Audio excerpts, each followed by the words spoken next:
나도 사실은 예전부터 너처럼 씩씩하고 착한 아들 같은 애인 있었으면 좋겠다고 생각했었는데.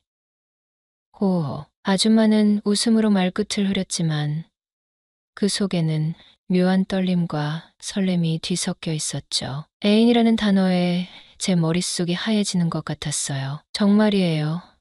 농담 아니죠. 글쎄 농담일까, 진담일까. 그렇게 그 밤 엄마 친구와 서로의 비밀 친구가 되기로 약속했어요. 안녕하세요. 23살.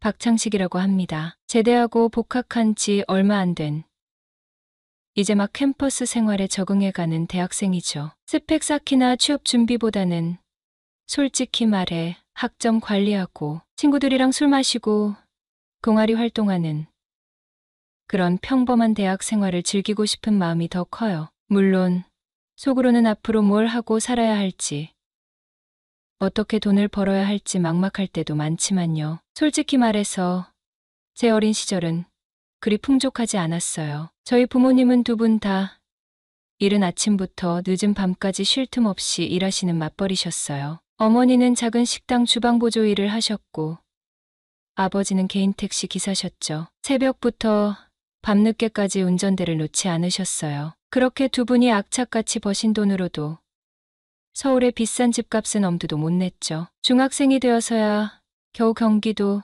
외곽의 낡은 빌라 하나를 대출 끼고 장만하셨을 정도였으니까요. 정말 저희 부모님은 말 그대로 아무것도 없는 흙수저에서 시작하셨거든요. 그런 부모님 밑에서 자란 저 역시 용돈을 넉넉히 받기보다는 갖고 싶은 게 있으면 방학 때나 주말에 아르바이트를 해서 직접 마련해야 했죠. 남들 다 있는 최신형 스마트폰이나 노트북 같은 것들은 친구들이 새 학기 선물로 받을 때 저는 식당 주방에서 설거지를 하거나 건설 현장에서 막노동을 해서 번 돈으로 사야 했어요. 그런 경험 때문인지 또래 친구들보다 돈의 소중함이나 삶의 현실에 대해 조금 더 일찍 눈을 뜬 것 같기도 해요. 그렇게 하루하루 바쁘게 살아오던 저희 가족에게 청천벽력 같은 일이 닥쳤어요. 제가 21살이 되던 해였죠. 군입대를 얼마 남겨두지 않은 여름이었어요.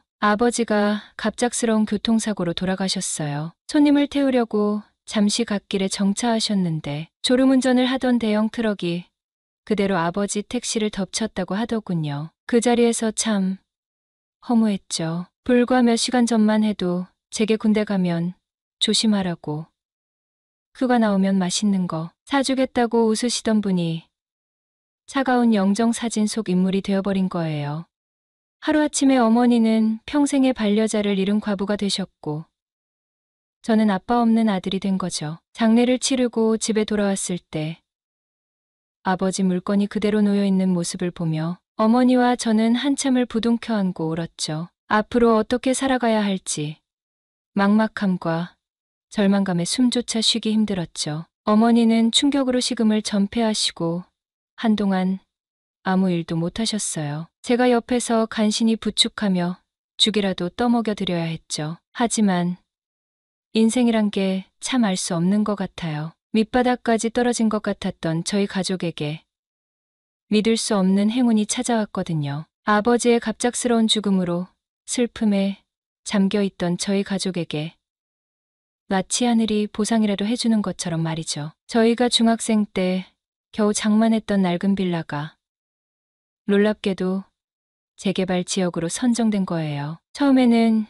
이게 무슨 일인가 싶어 어리둥절했지만 곧 높은 보상금을 받게 된다는 사실을 알게 되었죠. 게다가 아버지가 생전에 저희에게 언급조차 거의 하지 않으셨던 할아버지가 오래전에 남겨주신 시골 땅 역시 5도 2촌 혜택을 받아 주말 농장 부지로 각광받으면서 시세가 급등했죠. 원래는 팔 생각조차 안 하고 있었는데 주변에서 땅값이 너무 올랐다며 팔라고 권유하는 통에 팔았더니 생각보다 훨씬 쏠쏠한 돈이 손에 들어왔어요. 그렇게 갑작스럽게 생긴 목돈을 가지고 어머니와 함께 머리를 맞대고 고민했죠. 이참에 제대로 된 아파트로 이사를 갈까, 아니면 매달 안정적인 수입을 얻을 수 있는 수입형 건물을 매입할까 하고요. 어머니는 평생 아파트 한번 살아보는 게 소원이라고 하셨지만 저는 아버지가 돌아가신 후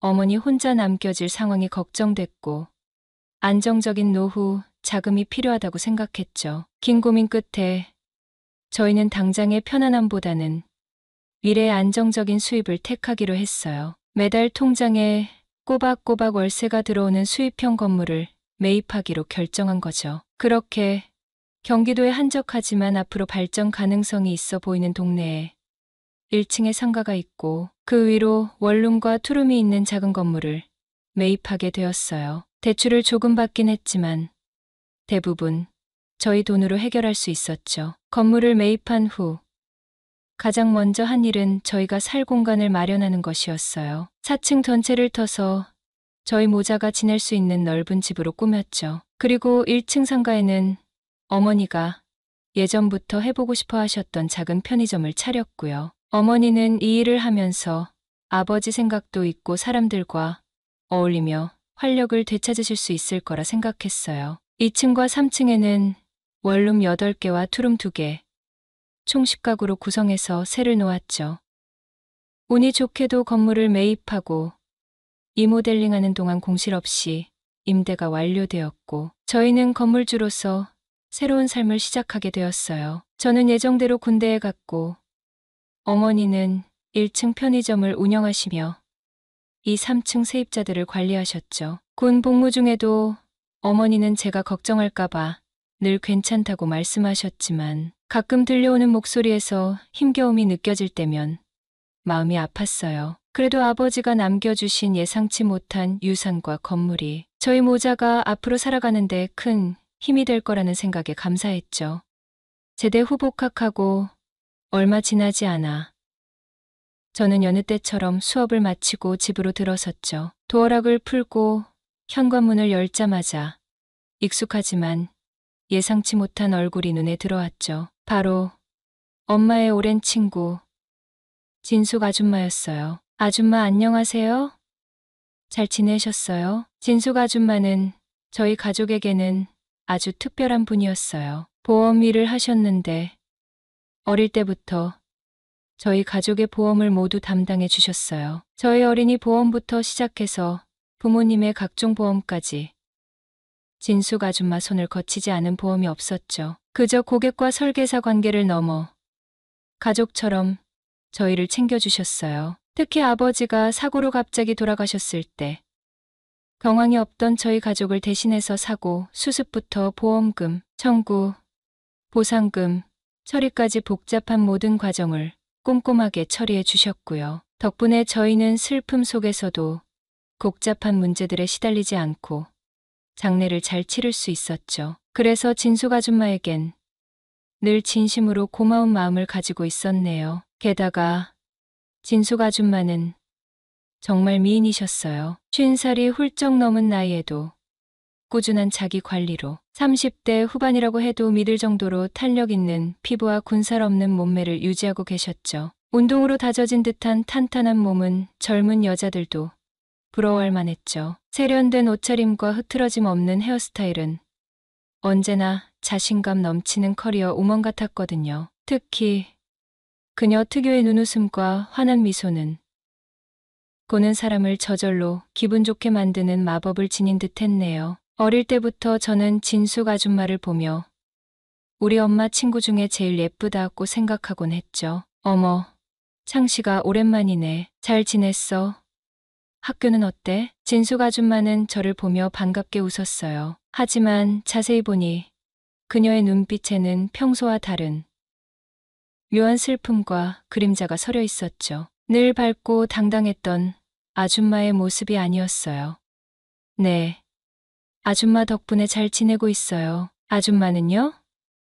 이 시간에 저희 집에 무슨 일 있으세요? 저는 그녀의 방문 이유가 궁금하면서도 아까 본 슬픔에 잠긴 눈빛 때문에 조심스러워졌죠. 아, 창씨가 사실은 내가 좀 힘든 일이 있어서 내 엄마 보러 왔지. 진숙 아줌마는 잠시 말을 고르더니 어렵게 입을 열었어요. 그녀의 목소리에는 금방이라도 울음이 터져 나올 것 같은 떨림이 섞여 있었죠. 남편이랑 이혼하게 됐어. 그녀의 말에 저는 충격과 놀라움으로 입을 다물 수 없었네요. 항상 능력 좋은 남편 만나서 돈 걱정 없이 해외여행 다니고 좋은 차 타며 아무 걱정 없이 사는 줄 알았거든요. 심지어 아버지가 돌아가셨을 때도 아줌마는 저희를 돕느라 바쁘셨지. 자신의 가정 문제로 힘들어하는 모습은 전혀 비추지 않았거든요. 그런 그녀가 이혼을 했다니?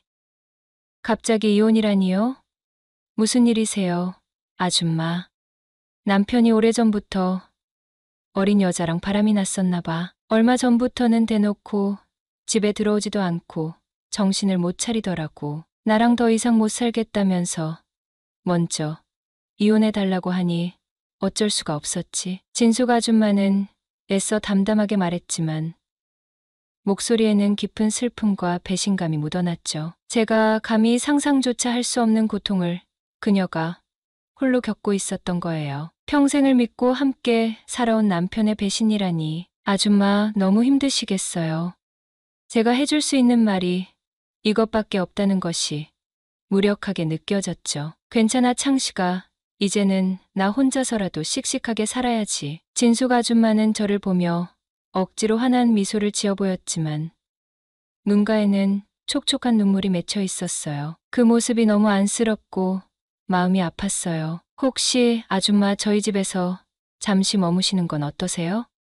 저도 모르게 순간적인 망설임 끝에 그녀에게 조심스럽게 제안했죠. 어머니와 제가 사는 4층 집은 방이 3개였어요. 하나는 어머니 방, 하나는 제 방, 그리고 남은 방 하나는 손님이 오거나 상고처럼 사용하는 공간이었죠. 저희 집에 방이 하나 비어 있는데 여기서 지내시면 당분간은 조금이나마 편안하실 거예요. 생각 정리도 하시고 제 예상과는 달리 진숙 아줌마는 제 갑작스러운 제안에 눈을 동그랗게 뜨며 놀란 듯 보였죠. 잠시 망설이는 듯 하더니 이내 고개를 끄덕이더군요. 정말 고마워. 창식아, 내 마음 씀씀이가 꼭 내 아빠를 닮았네. 내 엄마한테도 얘기해 봐야지. 네. 어머님도 분명히 아줌마 오시는 거 좋아하실 거예요. 마침 1층 편의점에서 손님이 없어 잠시 올라오신 어머니는 진숙 아줌마의 딱한 사정을 듣고는 제안을 듣자마자 눈물을 글썽이며 흔쾌히 동의하셨어요. 오히려 진숙 아줌마를 따뜻하게 안아주시며 이 힘든 시기에 어디 혼자 있냐. 여기가 내 집이라고 생각하고 편하게 지내라며 위로하셨죠. 저희 어머니와는 정말 자매처럼 가까운 사이셨으니까요. 그렇게 진숙 아줌마는 당분간 저희 집에서 함께 살게 된 거예요. 진숙 아줌마가 저희 집에 오신 후 처음에는 어색함도 있었지만 금세 편안해졌어요. 어머니는 낮에는 편의점 일 때문에 바쁘셨고 저는 학교에 가거나 도서관에 있었기에 자연스럽게 저녁 시간이나 주말에 아줌마와 마주치는 시간이 많아졌어요. 아줌마는 처음에는 저희에게 폐를 끼치는 것 같다며 미안해하셨지만 어머니와 제가 진심으로 편하게 지내시라고 말씀드리자 마음을 놓으신 것 같았죠. 아줌마는 저희 집에서도 여전히 자기 관리를 게을리하지 않으셨어요. 아침 일찍 일어나 가벼운 운동을 하시고 피부 관리를 하셨죠. 집 안에서는 편안한 옷차림을 하셨지만 그 편안함 속에서도 묘하게 시선을 끄는 옷들이 있었네요. 예를 들어 부드러운 소재의 니트 원피스라든지 몸에 적당히 피트되는 레깅스에 긴 티셔츠 같은 옷들이었죠. 그런 옷을 입고 집 안을 오가실 때마다 저도 모르게 시선이 가는 걸 느꼈어요. 예전에는 그냥 우리 엄마 친구 예쁜 아줌마 정도로 생각했는데 함께 살면서 매일 보게 되니 50대라는 나이가 믿기지 않을 만큼 고혹적인 매력이 느껴졌거든요. 어느 날 오후 어머니는 편의점에 손님이 많다며 저녁 준비를 진숙 아줌마에게 부탁하셨어요. 저는 제 방에서 과제를 하다가 거실로 나왔는데 아줌마가 식탁에 앉아 스마트폰을 보고 계셨죠. 편안한 면 소재의 원피스를 입고 계셨는데 저는 무심코 그쪽으로 시선이 갔는데 그때 아줌마가 고개를 들고 저와 눈이 마주쳤어요. 창식아. 벌써 나왔어? 배고프지? 저녁 준비하려고 했는데. 네. 아줌마, 제가 도와드릴까요? 제가 대답하면서도 아까 무심코 갔던 시선이 떠올라 얼굴이 살짝 달아올랐죠. 아줌마는 제 얼굴을 물끄러미 보시더니 장난기 가득한 미소를 지으며 물으셨어요. 어딜 그렇게 뚫어져라 봐. 혹시 아줌마한테 딴 맘 품고 있는 건 아니지? 순간 심장이 쿵 내려앉는 줄 알았네요. 제가 아줌마의 옷차림을 보고 있었다는 걸 들킨 것 같아 너무 부끄러웠죠. 애써 태연한 척하며 웃어넘기려 했어요. 아줌마 무슨 말씀을 그렇게 하세요. 그냥 아줌마 오늘 옷이 예쁘셔서요. 어머 그래. 칭찬 고마워. 그래도 딴 생각하면 안 된다? 아줌마는 내 엄마 친구잖아. 아줌마는 웃으면서 말했지만 그 웃음 속에 뭔가 의미심장한 기운이 느껴졌죠. 내가 딴 맘을 품고 있다는 걸 아는 건가? 아니면 그냥 농담인 건가? 혼란스러웠지만 한 가지는 확실했죠. 저는 더 이상 진숙 아줌마를 그저 엄마 친구로만 보지 않기 시작했다는 것을요. 그녀의 말 한마디, 옷차림 하나하나가 신경 쓰이기 시작했거든요. 어릴 때부터 봐왔던 친근한 아줌마인데도 불구하고 점점 이성적인 매력이 느껴지기 시작한 거죠. 함께 지내는 시간이 늘면서 저희는 정말 친구처럼 편해졌어요. 처음에는 존댓말을 썼지만 아줌마가, 창식아, 우리 이제 가족이나 마찬가지인데 말로는 게 어때? 어색하게 존댓말 쓰지 말고 라고 말씀하셔서 자연스럽게 반말을 섞어 쓰게 되었고요. 저녁에 어머니와 셋이 거실에 모여 앉아 TV를 보다가도 어머니가 잠시 자리를 비우시면 아줌마와 저만 남게 될 때가 많았네요. 그럴 때면 우리는 소파에 나란히 앉아 드라마 내용에 대해 이야기하거나 서로의 하루 일과를 공유하다 보니 자연스럽게 스킨십도 생겼어요. 제가 피곤해 보이면 아줌마가 어이구, 우리 창식이 피곤했어? 하면서 제 허벅지를 툭툭 치기도 하고 드라마를 보다가 재미있는 장면이 나오면 아줌마가 웃으면서 제 어깨에 손을 올리기도 했죠. 그런 가벼운 스킨십에도 제 심장은 쿵쾅거렸고 저는 애써 태연한 척하려고 노력했어요.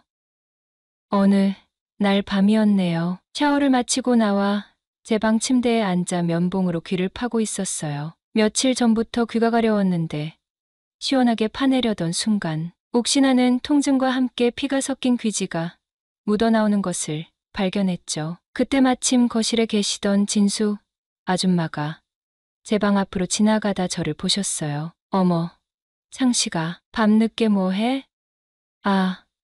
아줌마, 귀 좀 파려고요. 근데 피가 나는 것 같아요. 제가 면봉을 보여드리자 아줌마는 깜짝 놀라며 제게 다가오셨죠. 아이고, 이걸 어째 깊게 찔렀나 보다. 귀는 아주 민감한 곳이라 살살 다뤄야 하는데 병원 가봐야 하는 거 아니야? 아줌마는 걱정스러운 표정으로 제 귀 상태를 살피셨죠. 그러더니 잠시 생각에 잠기신 후 제게 조심스럽게 말씀하셨죠. 안 되겠다. 이리 와봐. 아줌마가 살살 파줄게. 아줌마가 이런 거 좀 잘 파. 어릴 때 동생들 귀도 다 파주고 그랬거든. 저는 예상치 못한 제안에 당황했지만 아줌마의 진심 어린 걱정과 부드러운 목소리에 거절할 수가 없었죠. 게다가 아프기도 했고요. 아줌마는 제 손에서 면봉을 가져가시더니 거실 소파에 앉아 자신의 무릎을 툭툭 치셨죠. 이리 와서 여기 누워봐. 그래야 잘 보여.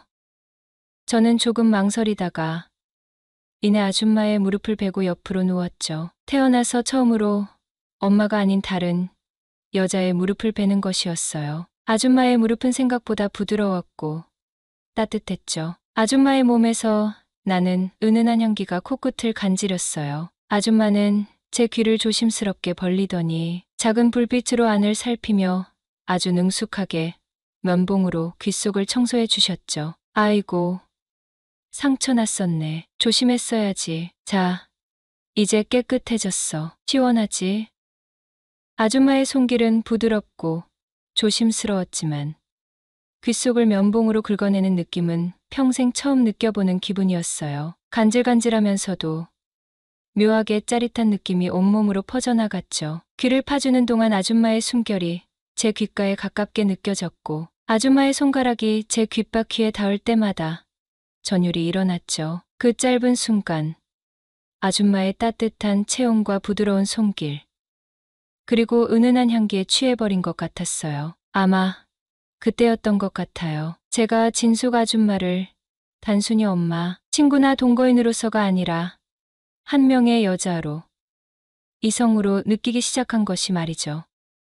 그전에도 예쁘다고 생각하고 몸매가 좋다고 생각했지만 그때처럼 강렬하고 묘한 감정을 느껴본 적은 없었네요. 그날 이후 저는 진숙 아줌마의 모든 것에 신경이 쓰이기 시작했죠. 아침에 일어나 거실로 나올 때 아줌마가 어떤 옷을 입고 있는지, 어떤 표정을 짓고 있는지, 목소리 톤은 어떤지 모든 것이 예사롭지 않게 느껴졌어요. 아줌마가 편안하게 앉아 다리를 꼬거나 스트레칭을 할 때 드러나는 탄력 있는 몸매의 시선이 자꾸만 갔고 짧은 옷을 입고 계실 때면 괜히 아줌마 주변을 서성이게 되었죠. 아줌마는 여전히 저를 보면 장난스럽게 어딜 봐 라며 놀리셨지만 그때마다 저는 속으로 네 아줌마 보고 있어요. 아줌마한테 딴 마음 품고 있어요 라고 고백하고 싶을 만큼 그녀에게 빠져들고 있었어요. 그렇게 아슬아슬한 감정의 줄다리기가 이어지던 어느 날 저녁이었죠. 어머니는 1층 편의점 야간 알바생이 갑자기 못 나오게 되었다며 직접 편의점을 지키러 내려가셨어요. 4층 저희 집에는 진숙 아줌마와 저 단둘만 남게 된 거예요. 적막함 속에 미묘한 긴장감이 감돌았죠. 창씨가 저녁 뭐 먹을래? 아줌마가 먼저 적막을 깼죠. 저는 딱히 생각 안 해봤는데 그냥 치킨이나 시켜 먹을까 생각했어요. 오, 치킨. 좋다. 그럼 너 아줌마랑 치킨에 맥주 한잔 할래? 아줌마의 제안은 거절할 이유가 전혀 없었죠. 기회라고 생각했어요. 와, 진짜요? 좋아요. 그렇게 시작된 우리의 저녁은 캔맥주 2캔으로 가볍게 시작되었어요. 치킨을 앞에 두고 맥주를 홀짝이며 시시콜콜한 이야기를 나눴죠. 학교 생활, 아줌마의 보험일 이야기, 동네 이야기 그러다 문득 아줌마가 깊은 한숨을 내쉬었어요. 근데 솔직히 가끔은 너무 외롭고 힘들다. 평생 함께 할 줄 알았던 사람이 한순간에 남이 되니까 앞이 막막하고 아줌마는 조심스럽게 이혼 후 자신의 힘든 심정을 이야기했네요. 늘 당당해 보이던 아줌마의 속마음을 듣자니 마음이 아팠고 자연스럽게 위로의 말이 나왔죠. 아줌마 괜찮아요. 아줌마 잘못 아니잖아요. 다 잘 될 거예요. 고마워.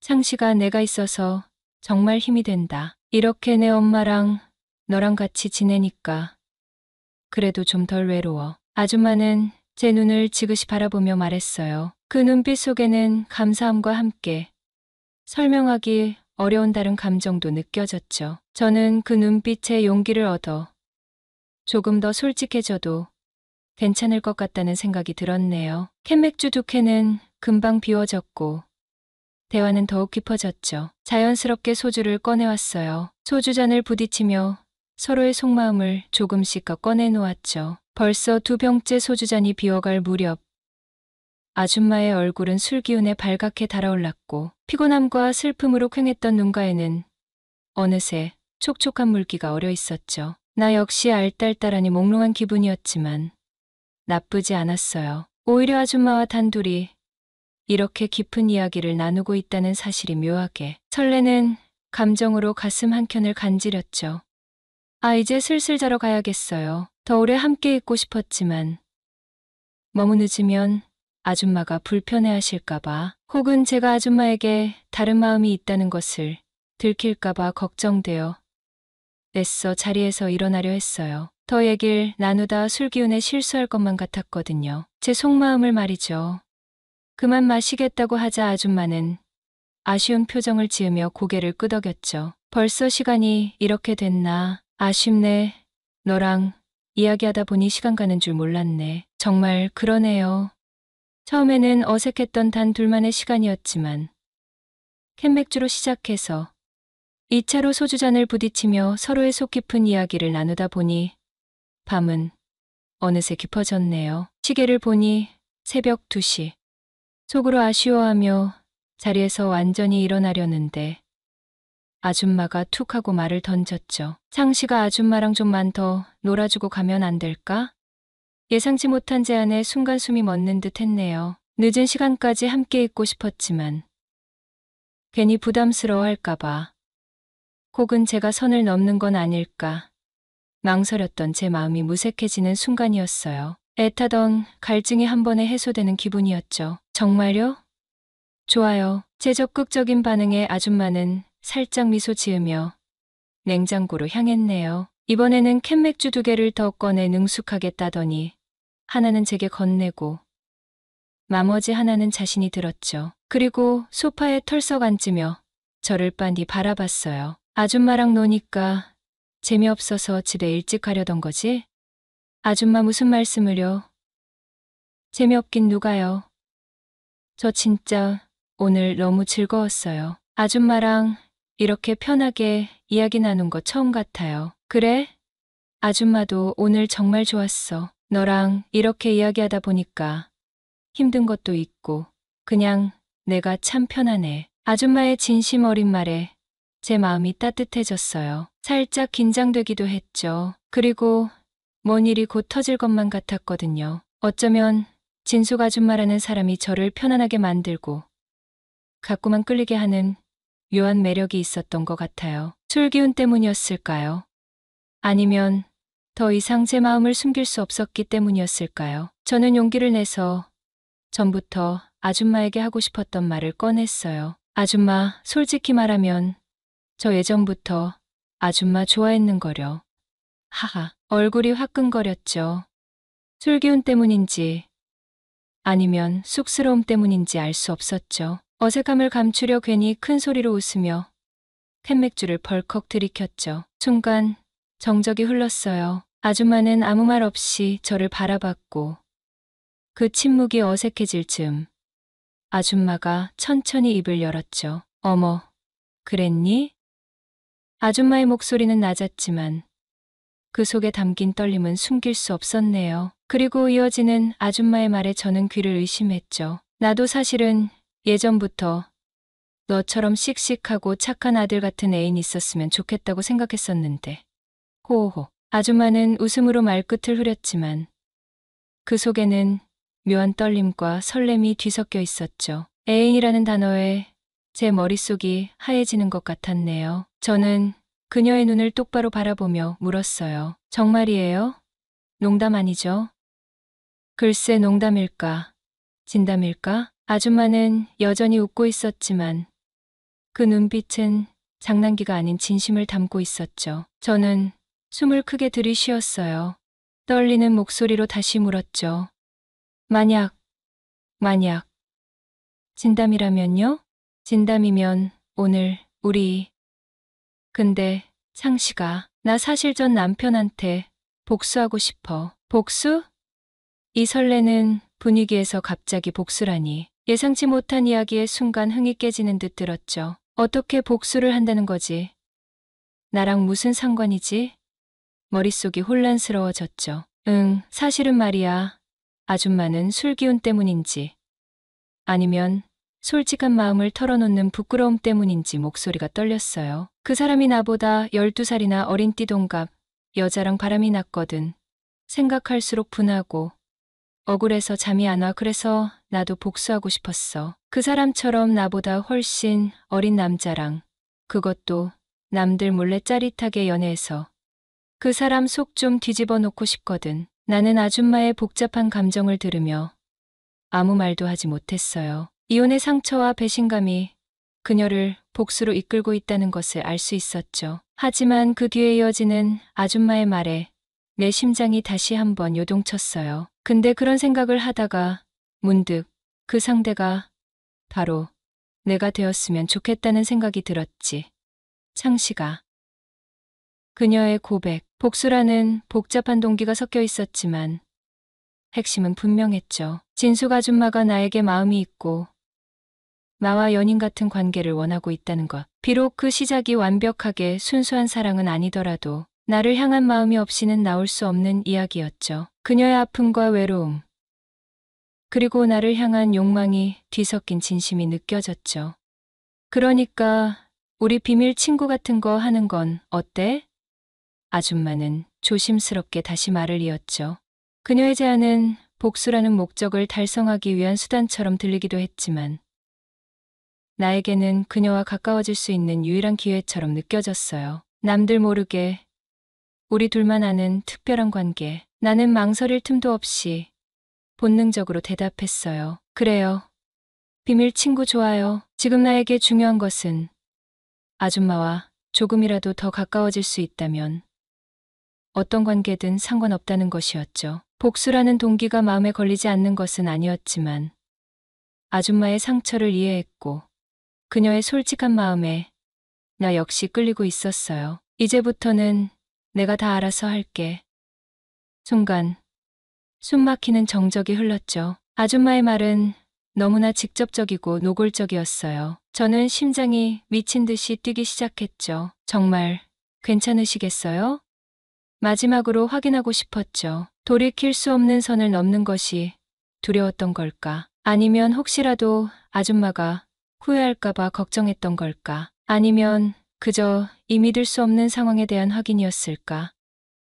응, 괜찮아. 근데 나 사실 조금 떨려. 아줌마의 솔직한 고백에 나도 모르게 웃음이 나왔죠. 나 역시 마찬가지였어요. 심장이 터질 것처럼 쿵쾅거리고 손끝이 미세하게 떨렸거든요. 하지만 두려움보다 설렘과 기대가 훨씬 더 컸죠. 이 순간 아줌마와 나는 서로에게 세상에서 가장 특별한 존재가 되어가고 있었으니까요. 그렇게 그 밤 우리는 서로의 비밀 친구가 되기로 약속했죠. 시간은 흘러 어느덧 저도 40대 중반의 나이가 되었어요. 젊은 혈기로 가득했던 23살의 저는 한 아이의 아빠가 되어 있었죠. 그동안 제 삶에도 많은 변화가 있었어요. 30살을 간 넘겨 결혼했던 아내와는 짧은 5년의 결혼 생활 끝에 이혼을 하게 되었죠. 3살 배기 어린 아이를 홀로 키우게 되었고 그때부터 저희 어머니가 제 곁을 든든하게 지켜주셨어요. 당신의 노후에 좀 편히 쉬셔야 할 나이인데도 못난 아들 때문에 손주 육아까지 도맡아 하시게 된 거예요. 어머니는 힘든 내색 한 번 없이 아이를 돌보셨고 몸은 비록 힘들지만 손주 보는 재미의 마음만은 너무 행복하다고 늘 말씀하시곤 했어요. 그런 어머니가 재작년 갑작스러운 병으로 제 곁을 떠나고 만 거예요. 저로서는 정말 감당하기 힘든 충격이었죠. 세상에 혼자 남겨진 것 같았어요. 그때 다시 한번 제 곁에서 저를 일으켜 세워준 사람이 있었어요. 바로 진숙 아줌마였죠. 어머니 장례식장을 지키며 슬픔에 잠긴 저를 밤새도록 위로해 주셨죠. 그리고 어머니가 돌아가신 후 아줌마는 자연스럽게 저희 집에 오셔서 이젠 엄마를 대신해 어린 손주와 저희 살림을 맡아주고 계시더라고요. 생각해보면 인생이란 게 참 알 수 없는 것 같아요. 23살에 제가 상상했던 미래와는 너무나 다른 모습으로 그래도 힘든 순간마다 제 곁을 지켜준 사람들이 있었고 특히 진숙 아줌마는 제 삶에 뗄래야 뗄 수 없는 존재가 되었네요. 그 밤의 비밀처럼. 저는 올해 67, 김숙희입니다. 젊은 시절 남편은 안타깝게도 음주운전 화물차에 치여 먼저 세상을 떠나고 평생 시장에서 생선 장사를 하며 아들 하나 키우느라 꽤나 고생했습니다. 제 아들 진우는 대기업에 다니고 있지만 아직도 결혼 생활에 돈이 많이 들어가는 나이라 혹시라도 도움이 필요할까 싶어 지금도 여전히 시장에서 생선 장사를 하고 있죠. 그러던 어느 날 아들 진우한테서 전화가 왔습니다. 엄마, 잘 지내셨어요? 이번 주 토요일에 저녁 같이 먹어요. 지혜가 요리 솜씨 좀 뽐내고 싶대요. 전화기 너머로 들려오는 아들 목소리에 제 마음은 설렘으로 가득 찼습니다. 요즘 바쁘다며 연락도 뜸했던 아들이 먼저 저녁을 함께 하자니 얼마나 기쁜지 몰랐죠. 마지막으로 아들 집에 방문한 게 언제였는지 기억도 가물가물할 정도였으니까요. 그래, 그럼 내가 과일이라도 사갈까? 아니에요, 엄마. 그냥 오세요. 지혜가 다 준비한대요. 특별한 요리도 한다고 하니까 기대하세요. 이런 말을 들으니 며느리에 대한 마음이 한결 누그러졌습니다. 사실 그동안 며느리 지혜가 저에게 썩 친절하지 않았거든요. 처음에는 조금 서먹했던 것이려니 생각했는데 결혼한 지 5년이 지났는데도 항상 저를 대할 때면 어색한 표정을 짓곤 했습니다. 하지만 이렇게 직접 저녁을 준비한다니 분명 마음을 바꾼 모양이라고 생각했습니다. 알았어. 그럼 토요일에 보자. 요즘 회사는 어떠니? 많이 바쁘지? 네, 요즘 새 프로젝트 때문에 야근도 많고 그래요. 엄마도 건강 잘 챙기세요. 그래. 엄마 걱정은 하지 말고 일 열심히 해. 전화를 끊고 나니 마음이 한껏 부풀었습니다. 달력을 보며 토요일에 동그라미를 쳤습니다. 오랜만에 아들 얼굴도 보고 손주들도 만날 생각에 설레었지요. 사실 최근에 제가 큰 결정을 내리려고 했습니다. 평생 아끼면서 모아온 돈으로 마련한 상가 건물이 있는데 이걸 아들에게 물려주려고 생각하고 있었거든요. 시장 안에 위치한 2층짜리 상가 건물인데 월세가 꾸준히 들어오는 귀한 재산이었습니다. 이제 나이도 들고 제가 죽고 나면 어차피 아들에게 갈 재산 미리 정리해 두는 게 좋겠다 싶었지요. 아들과 며느리가 변하는 모습을 보니 더욱 그 결심이 굳어졌습니다. 제가 상가를 물려준다는 이야기는 아직 하지 않았지만 이번 기회에 자연스럽게 꺼내볼 생각이었죠. 오랜만에 아들 집에 갈 생각에 어찌나 기분이 좋던지 집안 청소를 하면서도 콧노래가 절로 나왔습니다. 수키 씨, 토요일에 아들 집에 간다면서 기분 좋으시겠네. 오랜 단골이자 이웃인 박 씨 아주머니가 제 생선 가게에 들러 말을 걸었습니다. 네, 아들이 직접 전화해서 초대했어요.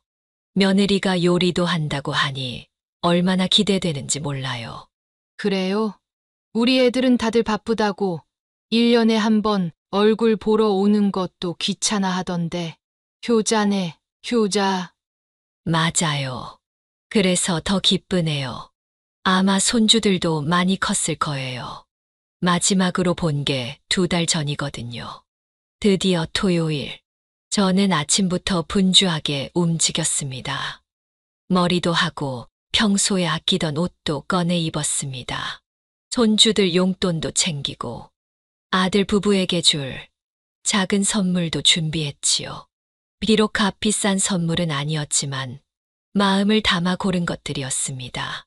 거울을 보며 마지막으로 머리를 만지고 설레는 마음으로 집을 나섰습니다. 버스를 타고 아들 집으로 향하는 길, 창밖의 풍경도 오늘따라 더 아름다워 보였습니다. 그렇게 설레는 마음으로 아들 집을 찾아갔습니다. 어머니, 오셨어요? 들어오세요. 며느리의 목소리는 상냥했지만 왠지 표정은 그리 반갑지 않아 보였습니다. 눈빛이 차갑고 입꼬리만 살짝 올라간 미소가 불편해 보였습니다. 하지만 저는 그저 제 착각이라고 생각했지요. 오랜만이구나. 진우는 어딨니? 회사에서 전화 와서 방에서 통화 중이에요. 금방 끝난대요. 거실로 들어가 보니 의외로 조용했습니다. 손주들의 모습이 보이지 않았습니다. 애들은 어딨니? 친정엄마 집에 보냈어요. 주말이라 놀러 가고 싶다고 해서요. 그래, 아이들 보고 싶었는데 며느리는 어색하게 웃기만 할 뿐 별다른 말이 없었습니다. 저는 소파에 앉아 주변을 둘러보았습니다. 식탁에는 아무것도 차려져 있지 않았습니다. 냄새도 나지 않아 요리를 하는 모양새도 아니었지요. 지혜야, 아직 요리 안 했니? 아, 그게 제가 오늘 너무 바빠서요. 잠시만 기다리세요. 며느리는 어색한 미소를 지으며 부엌으로 향했습니다. 저는 의아했지만 그저 기다렸습니다. 아들이 전화통화로 며느리가 요리 솜씨를 뽐내겠다고 했던 말이 떠올랐지만 뭔가 착오가 있었나 보다 하고 생각했지요. 아들은 여전히 방에서 나오지 않았고 거실에 덩그러니 혼자 앉아 있으니 시간이 더디게 흘렀습니다. 한 10분쯤 지났을까 며느리가 접시 하나를 들고 나왔습니다. 어머니, 여기요. 이거 드세요. 제 앞에 놓인 것이 바로 그 차가운 탕수육이었습니다.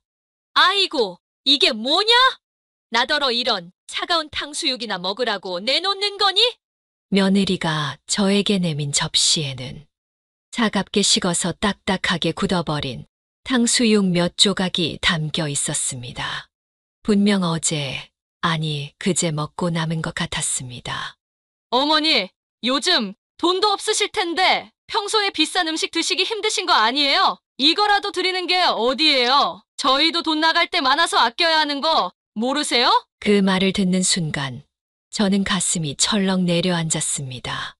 오랜만에 아들 집에 저녁 초대를 받아 얼마나 설레었는지 모릅니다. 아침부터 기분 좋게 머리도 하고 평소에 아끼던 옷도 꺼내 입고 왔는데 저를 맞이한 것은 먹다 남은 차가운 탕수육이었습니다. 그때 아들이 방에서 나왔습니다. 여전히 따뜻한 인사 대신 휴대폰을 귀에 대고 있었죠. 네, 부장님. 알겠습니다. 그럼 월요일에 뵙겠습니다. 통화를 끝내고 아들은 저를 쳐다봤습니다. 반갑게 달려와 인사할 줄 알았는데 그저 엄마 왔어요? 한마디만 던지고는 거실 소파에 앉아 다시 휴대폰을 만지기 시작했습니다. 진우야, 오늘 내가 온다고 특별히 준비한 음식이 이거니? 아들은 휴대폰 화면만 쳐다보면서 대답했습니다. 엄마! 지혜가 바쁜 와중에 이거라도 준비한 건데 왜 사람 무한하게 화를 내고 그래요? 그리고 엄마 원래 탕수육 좋아하잖아요. 기왕 차린 거 맛있게 드세요. 제가 좋아했던 건 따뜻한 탕수육이었지. 이렇게 차갑게 굳어버리고 딱딱해서 먹을 수도 없는 3일을 굶어도 안 먹을 것 같은 음식이 아니었습니다. 그래, 잘 먹을게. 마음은 상했지만 그래도 오랜만에 모인 자리에서 더 이상 서운함을 내색할 수는 없었습니다. 저는 아무 말 없이 젓가락을 들어 탕수육 한 조각을 집었습니다. 기름이 굳어 하얗게 변한 탕수육은 딱딱하고 차가웠습니다. 씹을수록 입안 가득 퍼지는 식은 기름 냄새에 목이 메어왔습니다. 아들은 핸드폰만 들여다보고 며느리 지혜는 다리를 꼬고 앉아 TV를 보며 키득키득 웃고 있었습니다. 물 좀 줄 수 있겠니? 목이 마른 지 한참이 지났지만 아무도 저에게 물 한 잔 건네지 않았습니다. 제가 말하고 나서야 아들 진우는 귀찮은 듯 일어나 냉장고에서 물병을 꺼내 탁 하고 테이블 위에 올려놓았습니다. 컵도 없이 말이죠. 여기요. 저 바쁘니까 필요한 거 있으면 냉장고에서 꺼내 드세요. 이런 상황이 너무 비현실적으로 느껴졌습니다. 내가 잘못 들은 건가? 아니면 지금 꿈을 꾸고 있는 건가? 제 아들이, 제가 그토록 사랑했던 아들이 저를 이렇게 대하다니요. 나 화장실 다녀오마. 저는 씁쓸한 마음으로 자리에서 일어났습니다. 적어도 화장실에서는 잠시 마음을 추스를 수 있을 것 같았거든요. 화장실로 가는 길에 아들 부부의 방 앞을 지나게 되었습니다. 문이 살짝 열려 있었는데 그 틈으로 며느리가 아들을 부르는 소리가 들렸습니다. 자기야, 잠깐 들어와 봐. 아들이 소파에서 일어나 방으로 향하는 발소리가 들렸습니다. 저는 잠시 걸음을 멈추고 귀를 기울였습니다. 여보, 솔직히 말해서 어머니 얼른 돌아가셔야 우리가 편하지 않겠어. 상가 건물만 물려받으면 우리도 숨통 좀 트일 텐데. 곧 그렇게 될 테니까 너무 걱정 마. 노인네 나이도 많고 몸도 안 좋은데 앞으로 얼마나 더 살겠어? 아들의 말의 순간 저는 온몸이 얼어붙는 것 같았습니다. 제 아들이, 제가 평생 애지중지 키워온 아들이 제가 빨리 죽기를 바라고 있다니요. 어머니 상가만 물려받으면 우리 인생 대박인데 빨리 그날이 왔으면 좋겠다. 어머니는 맨날 아낄 줄만 알았지. 돈 쓸 줄도 모르는데 갖고 있으면 뭐해? 우리가 써야 의미가 있지. 맞아. 엄마가 저 나이에 그 돈으로 뭐 하겠어? 우리가 아파트라도 한 채 더 사야지. 근데 혹시 어머니가 다른 친척들한테 나눠줄 생각은 아니겠지? 걱정 마. 엄마는 날 제일 아끼니까 당연히 내가 다 물려받을 거야. 오늘 저녁에 상가 물려받는 서류 작업 좀 얘기해볼까? 그래. 얼른 시작하자고 슬쩍 찔러봐. 나이도 많으니까 갑자기 무슨 일 생길 수도 있잖아. 증서 받아놓고 빨리 팔아버리자. 알았어. 오늘 저녁에 그 얘기 꺼내볼게. 저는 더 이상 듣고 있을 수가 없었습니다. 온몸이 떨려왔고 눈물이 왈칵 쏟아질 것 같았습니다. 그 자리에서 조용히 물러나와 거실로 돌아왔습니다. 화장실은 가지도 못했지만 더 이상 그 집에 있고 싶지 않았습니다. 진우야, 나 이제 갈게. 갑자기 일어나는 저를 보고 아들이 물었습니다. 벌써요? 왜 그렇게 급히 가세요? 저녁도 제대로 안 드셨는데. 제 눈에는 눈물이 고였지만 꾹 참았습니다. 그들 앞에서 약한 모습을 보이고 싶지 않았거든요. 갑자기 좀 피곤해서 이만 쉬러 가야겠다. 아들은 어색하게 웃으며 말했습니다. 그럼 다음에 또 오세요. 그리고 엄마 상가 관련해서 의논할 일도 있는데. 그 말을 들으니 속에서 열불이 치밀어 올랐습니다. 하지만 저는 그저 담담하게 대답했습니다. 그래. 다음에 얘기하자. 며느리도 억지 미소를 지으며 현관까지 배웅했습니다. 어머니, 조심해서 가세요. 다음에는 탕수육보다 더 맛있는 거 해드릴게요. 저는 더 이상 그 집에 있을 수가 없었습니다. 천금같이 무거운 발걸음으로 아들 집을 나섰습니다. 엘리베이터를 타고 내려오면서 참았던 눈물이 하염없이 흘러내렸습니다. 버스 정류장에 앉아 한참을 울었습니다. 평생 아껴온 자식이, 그리고 며느리가 이제껏 저를 어떻게 생각했는지 알게 되었으니까요. 제가 빨리 죽기만 기다리고 물려받을 재산만 탐내는 사람들이었습니다. 그것도 제가 그토록 사랑했던 아들이 말입니다. 내가 지금껏 뭐 때문에 이렇게 살아왔나. 저는 하늘을 보며 한숨을 쉬었습니다. 버스를 타고 집으로 돌아오는 길, 창밖으로 보이는 풍경이 이제는 전혀 아름답게 느껴지지 않았습니다. 집에 돌아와서도 마음이 진정되지 않았습니다. 밤새 뒤척이다 새벽녘에야 겨우 잠이 들었지요. 다음 날 아침 저는 굳은 결심을 했습니다. 더 이상 아들에게 상가를 물려줄 생각은 없었습니다. 하지만 어떻게 해야 할지 막막했습니다. 주키 씨, 어제 아들 만나고 왔다면서요? 즐거웠어요? 며칠 후 시장에서 박씨 아주머니가 또 말을 걸어왔습니다. 저는 억지로 미소를 지으며 대답했습니다. 그냥 그랬어요. 아들도 바쁘고. 어머, 얼굴이 안 좋아 보이네요. 무슨 일 있었어요? 아니에요. 그냥 요즘 잠을 잘 못 자서 그래요. 마음속에 쌓인 이야기를 누군가에게 털어놓고 싶었지만 자식 얘기를 남에게 하기는 싫었습니다. 장사를 마치고 집으로 돌아가는 길, 저는 마음이 무거워 평소보다 더 천천히 걸었습니다. 저기 혹시 김숙희 여사님 맞으세요? 갑자기 뒤에서 들려오는 목소리에 저는 돌아봤습니다. 깔끔하게 정돈된 머리에 고급스러운 정장을 입은 신사가 저를 보며 환하게 웃고 있었습니다. 네, 저를 아세요? 역시 맞으시군요. 저 모르시겠어요? 박성민입니다. 30년 전 시장에서 일하던 그 어린 학생 말이에요. 순간 오래된 기억이 되살아났습니다. 30년 전 어린 나이에 부모를 모두 잃고 혼자 시장에서 일하며 고등학교에 다니던 소년이 떠올랐습니다. 그 아이가 대학 진학을 포기하려 할 때 제가 너무나도 딱한 마음에 아무 조건 없이 학비를 보태준 일이 있었지요. 아이고 성민이 정말 너구나. 세월이 많이 흘렀네. 그동안 어떻게 지냈니? 정말 오랜만입니다.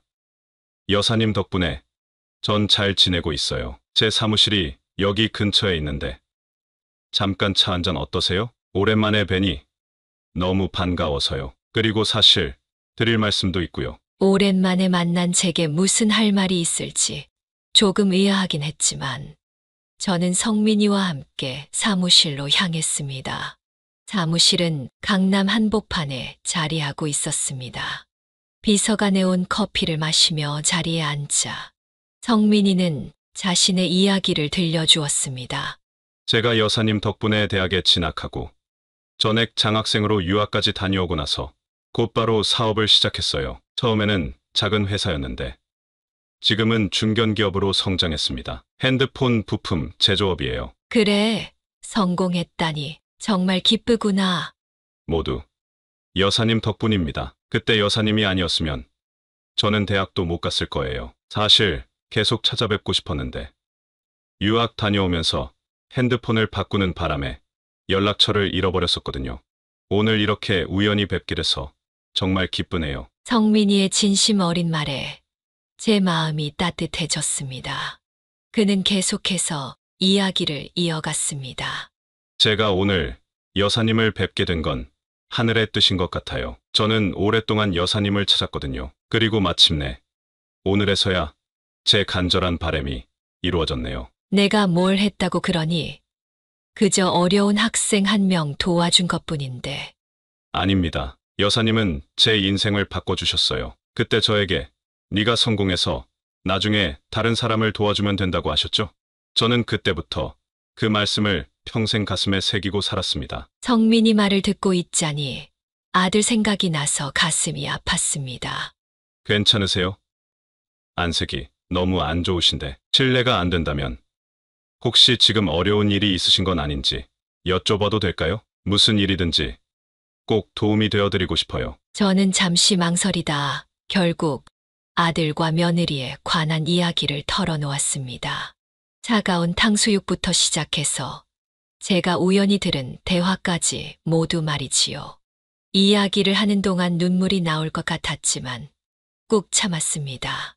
그게 정말인가요? 낳아주고 키워주신 부모님의 하늘 같은 은혜도 모르다니 평생 효도는 못할 망정. 절대로 그렇게 행동해서는 안 되는 겁니다.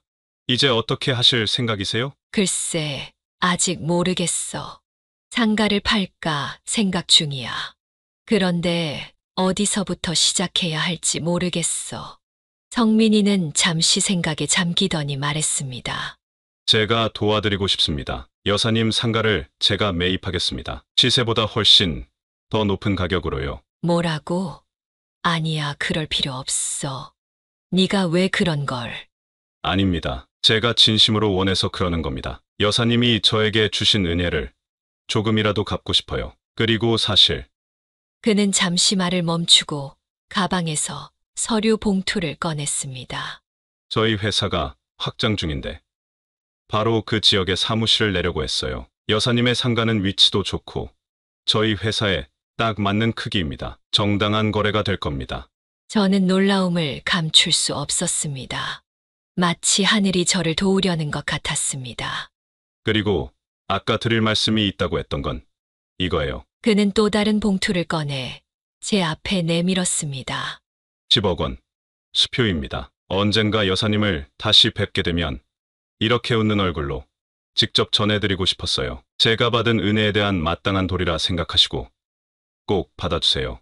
그리고 이건 제가 가지고 있는 경기도 양평 별장의 소유권 이전 서류입니다. 제 평생의 은인이신 여사님께 꼭 드리고 싶습니다. 뭐라고?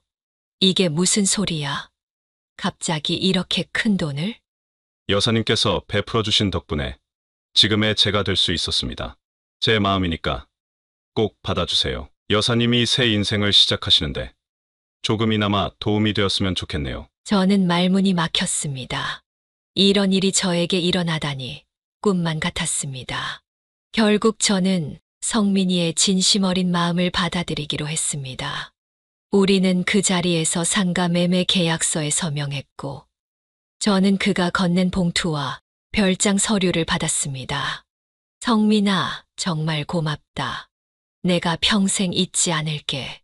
무슨 말씀이세요? 제가 앞으로도 평생 감사할 뿐이죠. 연락드리면서 종종 찾아뵐게요. 그날 저녁 성민이는 한강이 내려다 보이는 고급 호텔에 최고급 객실까지 잡아주었습니다. 평생 처음 겪어보는 믿기 힘든 일들의 연속이었습니다. 내일부터 새 인생을 시작한다는 생각에 설레기도 하고 두렵기도 했습니다. 한 달이 지났습니다. 상가 매매는 조용히 진행되었고, 저는 성민이가 선물해준 양평 별장으로 이사할 준비를 하고 있었습니다. 깊은 산속에 위치한 아름다운 전원주택이었지요. 이사 준비를 거의 마친 어느 날, 갑자기 아들 진우가 찾아왔습니다. 엄마! 이게 무슨 소리예요? 상가를 팔았다고요? 현관문을 열자마자 흥분한 얼굴로 소리치는 아들을 보고 저는 담담하게 대답했습니다. 그래, 팔았어. 내 상가니까. 어떻게 그럴 수 있어요? 그건 우리 가족의 미래를 위한 거였잖아요. 왜 상의도 없이 그런 결정을 해요? 며느리도 함께 왔는지 현관 밖에서 울먹이는 소리가 들렸습니다. 어머니, 어떻게 이러실 수 있어요? 우리는 그 상가 기대하고 있었는데. 저는 두 사람을 거실로 안내했습니다. 텅 빈 거실에는 이삿짐 상자들만 가득했지요. 앉아라. 아들 부부는 어색하게 소파에 앉았습니다. 그들의 표정에는 당혹감과 분노가 가득했습니다. 누구한테 팔았어요? 얼마요? 우리가 그 돈 다시 모아서 상가 되찾아올게요. 아들이 흥분해서 말했습니다. 박성민 회장한테 팔았다. 가격은 네가 알 거 없고. 박성민 회장! 그게 누군데요? 내가 옛날에 도와준 사람이야. 너희와는 달리 은혜를 잊지 않는 사람이지. 그 말에 아들과 며느리는 서로를 쳐다보았습니다. 어머니, 무슨 말씀이세요? 저희가 언제 은혜를 모르는 행동을 했다고요? 탕수육, 생각나니? 그날 밤에 너희 대화, 내가 다 들었다. 그 말에 두 사람의 표정이 순식간에 굳어졌습니다. 얼굴이 하얗게 변하더니 말을 잇지 못했습니다. 내가 죽기만을 기다리고 상가만 물려받으면 된다고. 그렇게 생각했니? 엄마, 그건 그냥 농담이었어요. 저희가 잘못했어요. 제발 용서해 주세요. 아들이 갑자기 무릎을 꿇고 애원했습니다. 며느리도 따라 무릎을 꿇었습니다.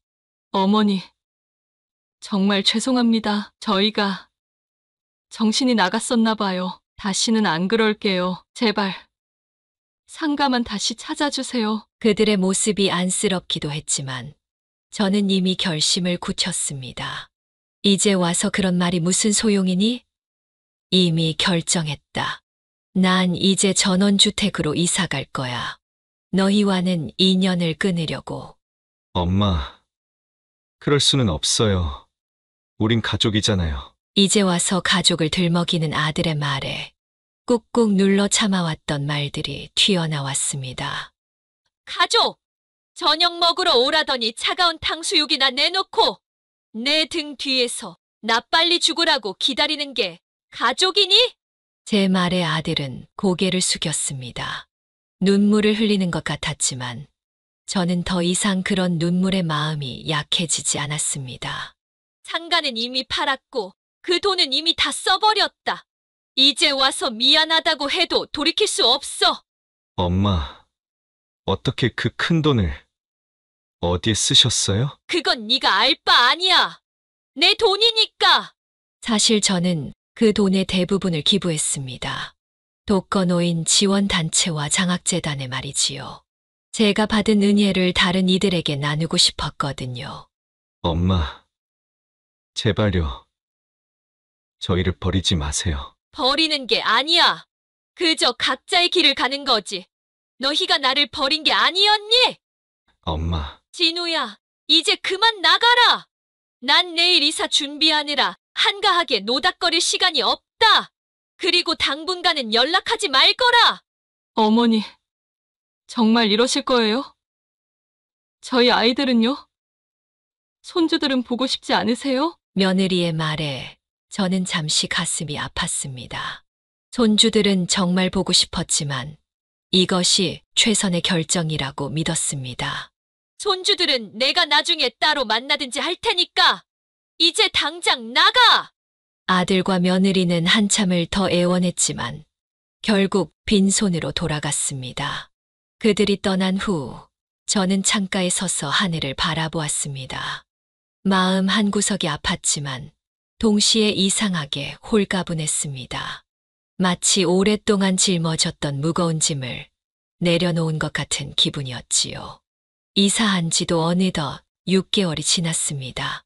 양평 전원주택에서의 삶은 하루하루가 평화롭고 행복했습니다. 넓은 정원에 꽃과 채소를 가꾸고 아침마다 새소리를 들으며 일어나는 생활이 너무 좋았지요. 수키 씨, 오늘도 노래교실 수업 오실 거죠? 옆집에 사는 정씨 아주머니가 담장 너머로 말을 걸어왔습니다. 이곳에서 저는 새로운 이웃들과 친해진 이후로 다양한 취미 활동도 함께 하고 있습니다. 네, 이따 같이 가요. 오늘은 박서진 노래를 배운다고 하던데 이제 저는 그동안 상상도 못했던 여유로운 생활을 맘껏 누리고 있습니다. 노래교실, 붓글씨, 여행, 하고 싶었던 많은 것들을 이제야 할 수 있게 되었습니다. 어엿한 중견기업 회장이 된 성민이는 지금도 가끔씩 전화로 안부를 묻곤 합니다. 그는 제가 준 도움을 평생 잊지 않고 이렇게 은혜를 갚아주었습니다. 성민이의 모습을 볼 때마다 저는 사람의 진정한 가치가 무엇인지 다시 한번 생각하게 되었습니다. 한편 아들 진우로부터는 가끔 문자 메시지가 왔습니다.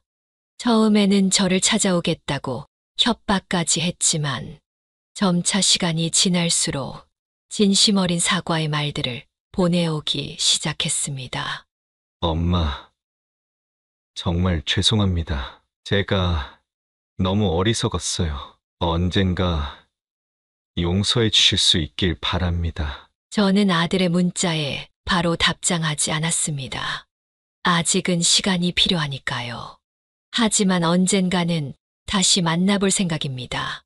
아무리 미워도 제 자식 아니겠습니까? 손주들은 그동안 몇 번 만났습니다. 아들과 며느리 몰래 손주들의 학교 앞에서 기다렸다가 만나곤 했지요. 아이들은 할머니를 보고 너무 반가워했고 저 역시 그들을 보는 순간 모든 상처가 치유되는 것 같았습니다. 할머니, 왜 요즘 우리 집에 안 오세요? 글쎄, 할머니가 지금은 좀 멀리 살고 있어서. 그럼 할머니 집에 우리가 놀러 가면 안 돼요? 그래, 방학 때 할머니 집에 놀러 오렴. 넓은 정원도 있고 맛있는 것도 많이 해줄게. 손주들과의 만남은 언제나 저를 행복하게 했습니다. 그들에게는 절대 어른들의 복잡한 사정을 알리고 싶지 않았습니다. 그저 평범한 할머니와 손주의 관계를 유지하고 싶었지요. 오늘도 저는 테라스에 앉아 커피를 마시며 아름다운 정원을 바라보고 있습니다. 따스한 햇살이 제 얼굴을 비추고 살랑거리는 바람이 머리카락을 스치는 이 순간이 너무나 소중하게 느껴집니다. 인생은 참 알 수 없는 거야. 저는 조용히 중얼거렸습니다. 한 달 전 며느리 지혜가 제게 편지를 보내왔습니다. 진심 어린 사과와 함께 자신이 얼마나 어리석었는지를 깨달았다는 내용이었습니다. 며느리는 이제 동네 마트 캐셔로 일을 시작했고 아들 진우와 함께 새로운 삶을 살아가고 있다고 했습니다. 어머니, 저희가 정말 큰 잘못을 했습니다. 하지만 이제 저희는 달라졌어요. 저희 스스로 일어서려고 노력하고 있습니다. 언젠가 어머니의 용서를 받을 수 있기를 진심으로 바랍니다. 그 편지를 읽고 저는 한참을 생각했습니다. 아직은 모르겠습니다. 그들을 완전히 용서할 수 있을지, 또다시 가족으로 받아들일 수 있을지는. 하지만 적어도 그들이 자신의 잘못을 깨닫고 변화하려 노력한다는 사실에 조금은 안심이 되었습니다. 이제 저는 더 이상 다른 사람의 기대나 요구에 맞춰 살지 않습니다. 제 인생은 제가 주인이니까요. 물론 언젠가는 아들 가족과 화해할 날이 올지도 모릅니다. 하지만 그것은 그들이 진정으로 변화했을 때 이야기겠지요. 여러분, 이것이 바로 차갑게 말라버린 탕수육 한 접시에서 시작되어 마치 한 편의 영화처럼 기적 같은 반전을 직접 경험한 제 이야기입니다. 지금 이 순간 저는 제 선택에 조금도 후회가 없습니다. 그 사건이 아니었다면 저는 지금처럼 자유롭고 행복한 삶을 살지 못했을 테니까요. 이제야 비로소 제 자신을 위한 진정한 제 인생이 시작되는 것 같습니다. 혹시 여러분도 저처럼 평생 자식을 위해 희생하셨나요? 그렇다면 기억하세요. 우리의 인생은 우리 자신의 것입니다. 나이가 들었다고 존중받지 못할 이유는 없습니다. 여러분을 무시하는 사람에게 바로 그 사람이 평생 사랑했던 가족일지라도 여러분의 소중한 것을 줄 필요는 없습니다. 여러분이 진정 소중히 여겨야 할 사람은 바로 여러분 자신이라는 사실을 잊지 마시기 바랍니다. 이제 제 인생의 두 번째 봄이 시작되었습니다. 때로는 아픈 상처가 우리를 더 강하게 만들고 더 행복한 길로 인도하는 법이니까요.